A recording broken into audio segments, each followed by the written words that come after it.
Está finalizando su tesis, quien todavía el doctor Renato Prada estuvo corrigiendo. Muchas gracias. Buenas tardes a todos. Originalmente iba a hablar sobre una aplicación de esta teoría greimassiana que había analizado el doctor Prada, pero decidí cambiarla y voy a leerles otro trabajo que se llama Hermenéutica, la nueva Koiné, y es por una razón muy personal. Ese fue el último trabajo que me realizó el doctor, y ya después me enteré que a pesar de estar ya muy avanzada en su condición, todavía revisaba nuestros trabajos. Entonces fue una persona que literalmente hasta el último momento se preocupó por sus estudiantes. Y sí le dio varias revisiones y varias correcciones, y creo que en una forma de homenaje voy a leer esto. Durante el curso titulado Hermenéutica, el doctor Renato Prada Oropeza argumentó la necesidad de reflexionar sobre el pensamiento filosófico más adecuado para el momento histórico que nos ha tocado vivir. El objetivo, poder analizar las obras literarias desde la perspectiva contemporánea. Por esa razón, el título de su seminario coincide con la propuesta de una corriente filosófica que actualmente hace esta reflexión. Su curso se llamaba Hermenéutica, fue el último que anunció en la maestría. En la introducción del curso, el doctor conceptualizó algunos puntos, los cuales fueron expuestos con amplitud en las sesiones posteriores. Primero comentó que la hermenéutica tiene dos divisiones para su estudio: la hermenéutica textual y la hermenéutica ontológica. Para nuestro caso, nos enfocaríamos en la primera, la textual, debido a nuestra condición de investigadores de la literatura. Sin embargo, también precisó que es necesario conocer la segunda porque precisamente de ella se deriva la hermenéutica textual. En un breve recorrido histórico, nos comentó que la hermenéutica es un pensamiento que tuvo sus primeros orígenes en el mito, pues este personificaba a sus dioses para poder interpretar los acontecimientos del entorno de las culturas.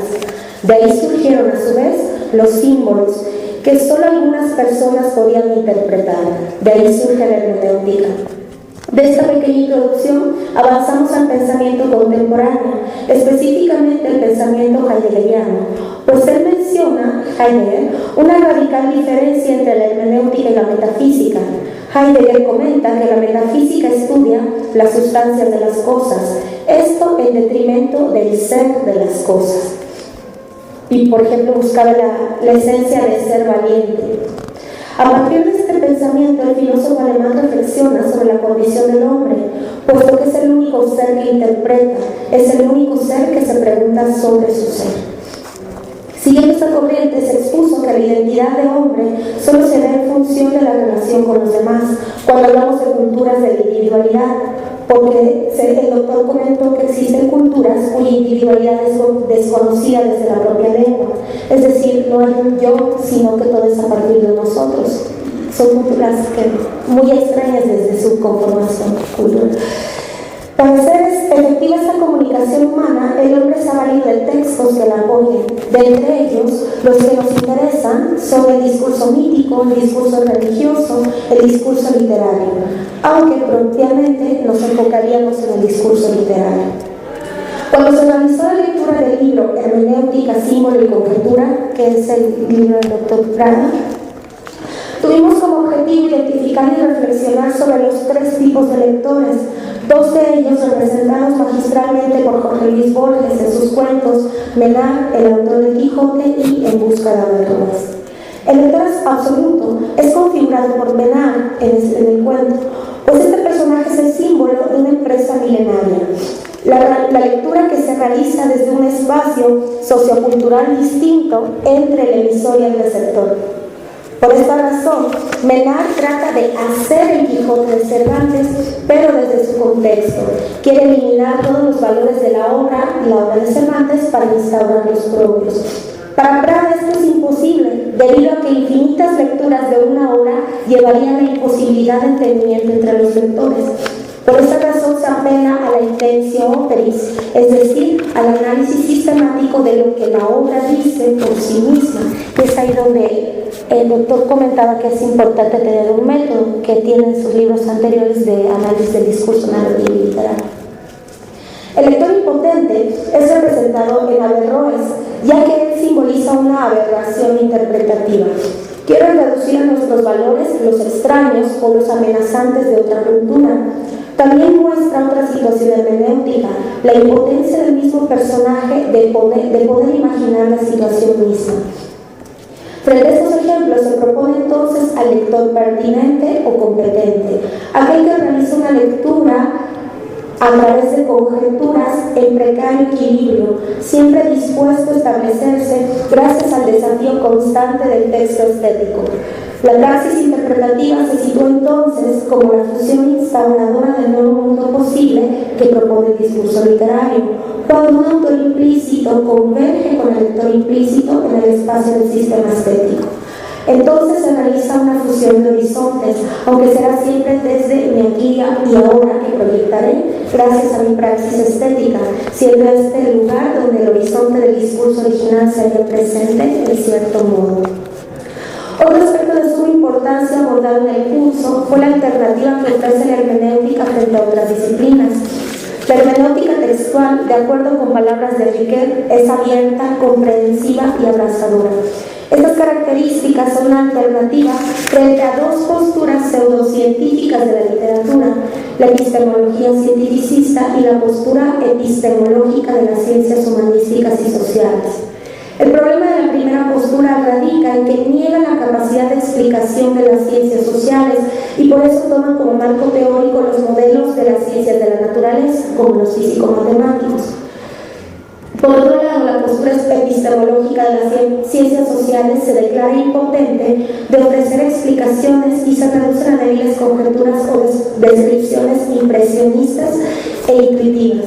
Y esto es algo que siempre el doctor marcaba en las sesiones, que al hacer crítica literaria debemos alejarnos de estas pseudociencias, porque la teoría de la física pertenece a la física. Esta postura epistemológica del ser de las cosas no tienen un ser por sí mismo dentro de una obra literaria, todo tiene un símbolo y es lo que nosotros teníamos que encontrar a través del análisis. Entonces siempre nos mantuvo con esa perspectiva de análisis literario. Nosotros somos literatos y teníamos que postular la metodología adecuada para eso, no tomar prestadas otras porque se volvía un revoltijo sin pies ni cabezas y que al final no explicábamos nada, solamente eran impresiones, pero si íbamos a hacer impresiones no estábamos haciendo ciencia. Por ese motivo se postula la hermenéutica textual como una alternativa, ya que esta postura científica ofrece dos propuestas. La primera argumenta que los objetos de la filosofía son los discursos y los textos, y ello constituye el ser mismo del hombre. Sobre este aspecto, María Zambrano comenta que la concepción de las sociedades tengan en sus discursos simbólicos, míticos, religiosos o estéticos sus modos de praxis para producirlos, manifiesta el tipo de sociedad que se consideran ser. Y la filosofía es la ciencia del pensamiento que desentraña ese tipo de ser, por lo tanto es una labor ontológica, y la filosofía es la ciencia básica de nuestra indagación teórica. La segunda propuesta se enfoca en el argumento de Humberto Eco, pues él menciona que ningún texto, simbólico o no, que el hombre produce para ordenar y comunicarse con su mundo es susceptible de una mínima descripción, por lo tanto, esta se encuadra en los linderos de la semiótica. Por esta razón, el autor postula a la semiótica como una segunda ciencia básica de los estudios humanísticos, literarios propiamente, pues estudia la articulación del sentido en las unidades discursivas. Con base en estas dos propuestas, podemos concluir que para realizar estudios literarios tomaremos la metodología de la semiótica como preparación para nuestro análisis y posteriormente la filosofía será la desembocadura de una indagación en la literatura. Por otro lado, es conveniente detenernos en un aspecto que es fundamental cuando realizamos estudios literarios, la ideología presente en las obras. Es importante aclarar que la ideología siempre formará parte de la literatura, por ese motivo es fundamental conocer las dos grandes formas en que ésta se puede presentar. Llamaremos discurso asintomático, siguiendo la propuesta de Kuller, cuando la obra tiene una función predominantemente estética. Por otro lado, denominaremos discurso sintomático a la obra que presente una función sociológica por encima de la estética. Se le denomina así porque presenta síntomas de otra función que no es predominantemente literaria. Esta representación literaria ideológica muestra características específicas. Los personajes simbolizan valores cívicos y morales frente a los antagonistas, que claramente representan los antivalores. Suele ocurrir una confrontación entre ambos, donde inevitablemente triunfará el héroe. Acerca de esta literatura es importante hacer un comentario. Si bien la obra es hasta cierto punto pobre en su construcción estética, sigue siendo importante hacer un estudio de ella, pues funciona como un índice de la cultura que dio origen a este discurso. Por lo tanto, su estudio enriquecerá la interpretación discursiva. Una vez aclarado este punto, es necesario continuar con otros puntos importantes sobre la dialéctica hermenéutica. Otro del que hablaba era el círculo interpretativo denominado comprensión, explicación, comprensión, que es el resultado de nuestro quehacer hermenéutico. La primera comprensión reside en el momento de leer una obra por vez primera. Ocurre entonces una captación inicial por parte del receptor, una primera realización del goce estético, de la recepción estética. Sin embargo, estamos predispuestos socioculturalmente al discurso verbal estético, debido a que ya existe un prejuicio cuando nos encontramos frente a esta obra. Es decir, yo sé que me voy a sentar a leer literatura. Esta situación me lleva a establecer un pacto de lector donde acepto la propuesta de la obra en cuestión. La fase expuesta anteriormente, pronto superada, después de haber concluido la primera lectura, debido a una reformulación que hace el receptor al comparar su actual experiencia con otras similares, con otras lecturas. A esta nueva fase se le denomina explicación. Sin embargo, esta necesita tener ciertos criterios científicos, y aquí nos apoyaremos en la teoría hertzleriana. 1. Debe ser coherente, estar libre de contradicciones y ser autoconsecuente. 2. Debe ser exhaustiva. 3. Esta explicación debe ser tan simple como sea posible. 4. Necesita tener un nivel epistemológico que señale los límites conceptuales de sus axiomas, desarrollos y de sus propios objetos. 5. Por último, debe tener el nivel que controle el valor de su terminología y los elementos de su metalenguaje, que puede identificar los elementos de su obra. La forma ideal de emprender esta fase es comenzando con la descripción de los elementos del discurso en cuestión. Aquí se sugiere utilizar como método a la semiótica literaria, la narratología o la poética. Lo importante de esta fase es que sobre ella se ejercitará la interpretación, que podría tomar varias causas. Inciso A, de intertextualidad, cuando hay una relación de la situación accional descrita por otro discurso. Inciso B, de la valoración o ponderación de los elementos o efectos estéticos propiamente. Para este aspecto será importante utilizar la conceptualización que ofrece la hermenéutica literaria. A pesar de los argumentos ofrecidos sobre la importancia de esta fase interpretativa, existe, aún en los círculos literarios y de investigación, un gran prejuicio sobre esta instancia. Esto se fundamenta en los siguientes aspectos. 1. Existe el peligro de disección que amenaza el discurso estético. 2. Este análisis rompe el encanto de la fascinación estética lograda por instancia intuitiva. Desde mi punto de vista, estos argumentos están a favor únicamente de la primera instancia de comprensión. Sin embargo, no debemos olvidar que los estudios literarios también forman parte de los estudios científicos. Por lo tanto, eliminar los aspectos que le confieren el carácter de ciencia es una aberración. La última fase de esta dialéctica interpretativa corresponde a la comprensión intencional. Esta se denomina así porque es más propia a la situación social del hombre. Es una conceptualización cuyo fin es el retorno al discurso estético. Se le llama también comprensión intelectiva, debido a que este nivel mental involucra el rescate a nivel intelectivo del goce estético. Este rescate es llamado también inteligencia sintiente, según Javier Zubiri, debido a que también se presenta la intuición como la capacidad intelectiva por la cual captamos el valor de la obra en su integridad. El círculo hermenéutico descrito en los párrafos anteriores nos ofrece la posibilidad de acceder a la obra literaria a un nivel de comprensión diferente, en donde se descubre que es necesario tomar parte de la dinámica de los símbolos si se quiere que la comprensión alcance la dimensión propiamente crítica del exégesis y se convierta en verdadera hermenéutica. Por esta razón, Ricoeur dice que el símbolo da que pensar, pues es filosófico y como tal tiene el objetivo de descubrir la racionalidad de su fundamento a base de reflexión y especulación. El último aspecto a tratar en este resumen del curso sería el paradigma filosófico que rige esta postura interpretativa. De acuerdo con el doctor Prada, actualmente hay una pérdida de la vigencia de la metafísica, aquella que postulaba las esencias universales, unívocas, donde existía un dominio del objeto por sobre el sujeto. Esta postura configuraba la absolutización de un sujeto trascendental al hombre. La reflexión de esta postulación dio pie para que filósofos como Kierkegaard, Nietzsche, Durkheim, Husserl y Saussure, entre otros, indaguen sobre la vigencia de este paradigma de acuerdo al momento histórico. El resultado de estas reflexiones postula que vivimos en un periodo post-metafísico o postmoderno, el cual se caracteriza por el fin de una época del pensamiento y de prácticas socioculturales y el inicio de otra que responde a los temas de nuestro tiempo. Como ejemplo tenemos en el plano de los fenómenos éticos, la disolución del núcleo familiar, la emergencia de diversos comportamientos sexuales y el cuestionamiento de la política como hegemonía del poder central. Prada no fue ajeno a este momento sociohistórico y debido a ello inscribe su proyecto de teoría literaria en esta perspectiva.